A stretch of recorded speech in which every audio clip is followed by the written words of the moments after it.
Isn't it weird? Our year stands in Jan, academic year starts in June, and fiscal year starts in April. I mean, who decides this? The government?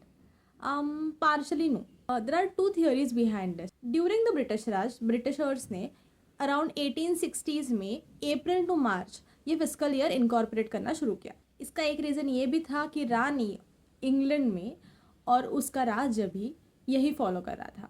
But we still had the option to change it after independence. Then why didn't we do so. India में on paper democracy हमें 1950 से मिली. उस वक्त India का GDP था 2700 billion and surprisingly enough इसमें से 52% was coming from the agricultural sector.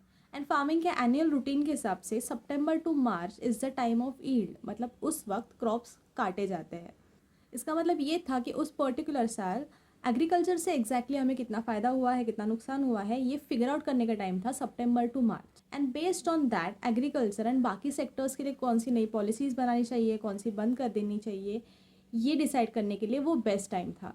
Also budget में से कितना हिस्सा कौन से सेक्टर को जाएगा ये भी हमारे एग्रीकल्चर प्रोड्यूस पर डिपेंडेंट था. इसीलिए मार्च में फाइनेंशियल ईयर एंड करना और अप्रैल में शुरू करना was the logical thing to do. लेकिन आज अगर आप जीडीपी में एग्रीकल्चरल सेक्टर का कंट्रीब्यूशन देखते हो तो it is much less. So do you still think that April to March is the right range for our financial year?